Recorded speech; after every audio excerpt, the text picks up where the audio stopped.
नमस्कार, आप देख रहे हैं बीपीएसए विचारधारा, जहां हम बुद्ध, फुले, शाहू और अंबेडकर की विचारधारा के प्रकाश में इतिहास और संस्कृति को नई दृष्टि से समझने का प्रयास करते हैं। भारत का सबसे बड़ा महाकाव्य जो महाभारत है, 18 पर्व और लाखों श्लोक और अगणित पात्र।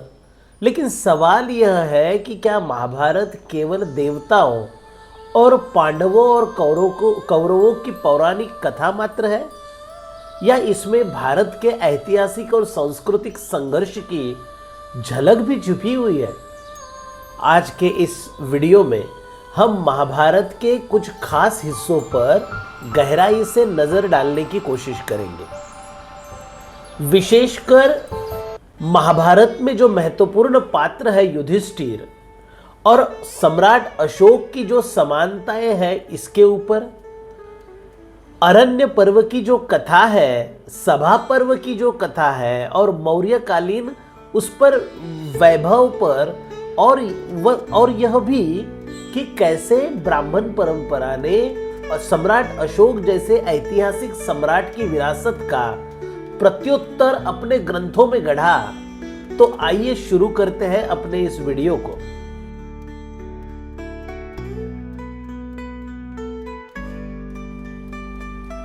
वैसे अरण्य पर्व और युधिष्ठिर का स्वप्न, इस बारे में अगर ये एक कहानी है अरण्य पर्व में। अरण्य पर्व वैसे बहुत छोटा है लेकिन अत्यंत महत्वपूर्ण पर्व है। इस पर्व में युधिष्ठिर एक बार स्वप्न देखते हैं कि हिरण उनसे प्रार्थना कर रही है कि अगर पांडव वन में लगातार मृगों की शिकार करते हैं तो पूरी प्रजाति का विनाश हो जाएगा। युधिष्ठिर इस संदेश को धर्म की दृष्टि से स्वीकार करते हैं और अपने सारे भाइयों को शिकार रोक देने के लिए कहते हैं। यह प्रसंग केवल एक पौराणिक कल्पना नहीं है, यह वही भावना है जो सम्राट अशोक की जीवन में आपको दिखाई देगी। कलिंग युद्ध की विभीषणता देखने के बाद अशोक ने हिंसा त्याग दी और अहिंसा का शासन निर्माण करने की कोशिश की। उनके अनेक शिलालेख ये बताते हैं कि पशु बलि पर रोक लगी थी। प्राणियों और मनुष्यों की चिकित्सा की व्यवस्था सम्राट अशोक ने की और करुणा को राजनीति का हिस्सा बना दिया गया। इस प्रकार युधिष्ठिर और अशोक इन मूल्यों के ऊपर एक साम्यता दिखाई देती है।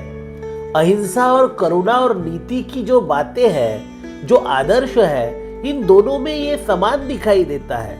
लेकिन हमने पहले भी आपको बताया कि महाभारत की जो निर्मित है वो इस आधार पर, सारे तथ्यों के आधार पर यह प्रमाणित हो चुका है कि महाभारत मौर्य काल के बाद बनाई हुई रचना है। इसलिए संभवतः मौर्यकालीन सिद्धांतों का और बौद्ध विचारधारा का प्रभाव महाभारत पर बड़े पैमाने पर था, और इसलिए ये जो नैतिकता की बातें युधिष्ठिर के कैरेक्टर में लाई गई वो एक संयोग नहीं बल्कि सम्राट अशोक के जीवन से लाई गई ये सारी बातें, अर्थात कहा जाए तो ये चुराई गई सारी बातें हैं।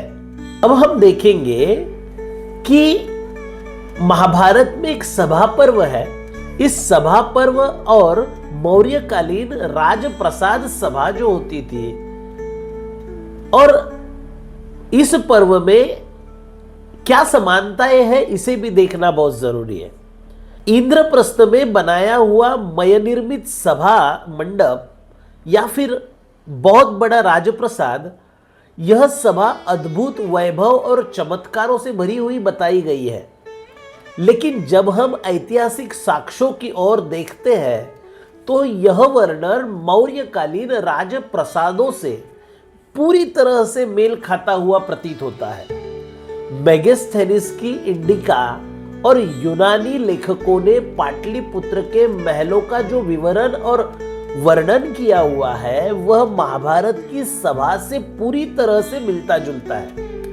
विशेषकर चंद्रगुप्त मौर्य का राजप्रसाद, ये सुगंधा इस वैभव का उदाहरण है। आप देख सकते हैं यह संकेत देता है कि महाभारत के लेखकों ने मौर्यकालीन शाही परंपरा को अपने ग्रंथों में जैसे के वैसे छाप दिया, शामिल किया और उसे पौराणिक रूप दे दिया।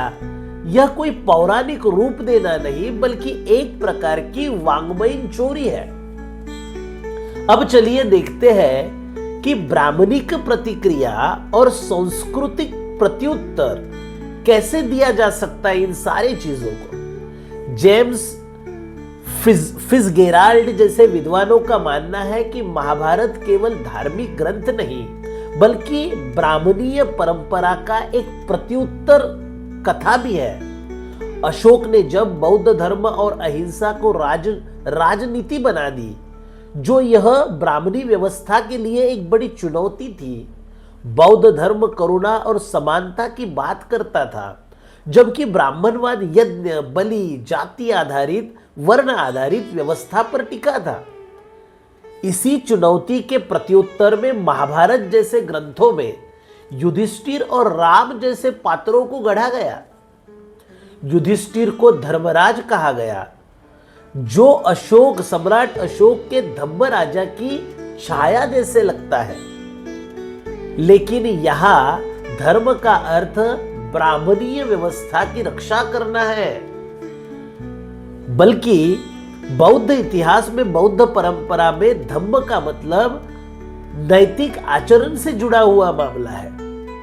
चलो देखते हैं कि महाभारत में बौद्ध प्रभाव और महाभारत के भीतर कई शब्द और प्रसंग बौद्ध धर्म की उपस्थिति को दर्शाते हैं।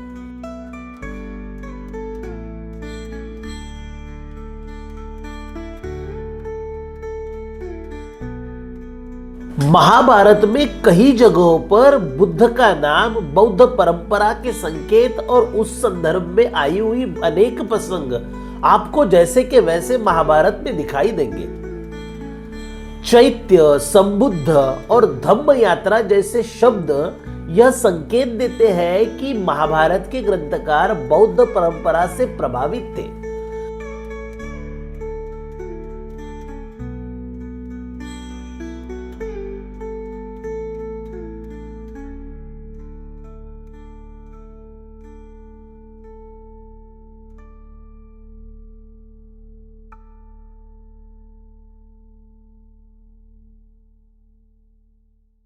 महाभारत का युग सिद्धांत भी बौद्ध चिंतन से मेल खाता है। यह बताता है कि महाभारत केवल ब्राह्मणिक कल्पना नहीं बल्कि उस समय के बौद्ध प्रभाव, सामाजिक तनाव और सांस्कृतिक संघर्ष का भी दस्तावेज है। कि महाभारत में चैत्य शब्द कैसे चिन्हित किया गया। वास्तविक चैत्य शब्द सम्राट अशोक के बाद में ही प्रचलन में आया। संबुद्ध यह शब्द पूरी तरह से तथागत बुद्ध के लिए ही केवल उपयोग में लाया गया है। महाभारत में धर्म यात्रा की जो बात कही गई, यह धर्म यात्रा कुछ नहीं बल्कि सम्राट अशोक द्वारा बुद्ध के पवित्र स्थलों को भेंट करने की धम्म यात्रा थी और यह सारी बातों को बौद्ध संस्कृति से चुराकर महाभारत जैसे महाकाव्यों में डाल दिया गया और उसे भारत का इतिहास बताया गया। यह सारी वाङ्मयीन चोरी के बाद बौद्ध साहित्य को खत्म कर यहां पर ब्राह्मणिक साहित्य का निर्माण किया गया। तो दोस्तों, आपने देखा कि महाभारत में युधिष्ठिर और अशोक के बीच कितनी गहरी समानताएं हैं। अरण्य पर्व की अहिंसा की नीति हो या फिर सभा पर्व का वैभव हो या ब्राह्मणिक प्रत्युत्तर, हर जगह हमें बौद्ध धर्म और मौर्य काल की छवि दिखाई देती है। महाभारत केवल युद्ध और पौराणिक पात्रों की कथा ही नहीं, यह भारत के सांस्कृतिक इतिहास, धर्म के संघर्ष और समाज के भीतर उठे प्रश्नों का प्रतिबिंब भी है। अब सवाल आपके लिए है क्या आप महाभारत को केवल एक धार्मिक ग्रंथ मानेंगे या इसे इतिहास और संस्कृति का जीवित कथा कहेंगे?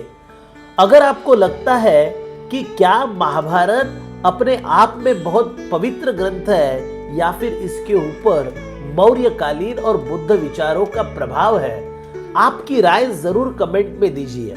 अगर आपको यह वीडियो अच्छा लगे तो इसे लाइक करें, शेयर करें, सब्सक्राइब करें और जरूर आपके दोस्तों के साथ इसे साझा करें। हमारे साथ जुड़े रहिए बीपीएसए विचारधारा पर, जहां हम बुद्ध फुले शाहू अंबेडकर की विचारधारा के आलोक में इतिहास को नई दृष्टि से समझते हैं। धन्यवाद। हम यहां पर ही रुकते हैं। जय भीम, नमो बुद्धाय।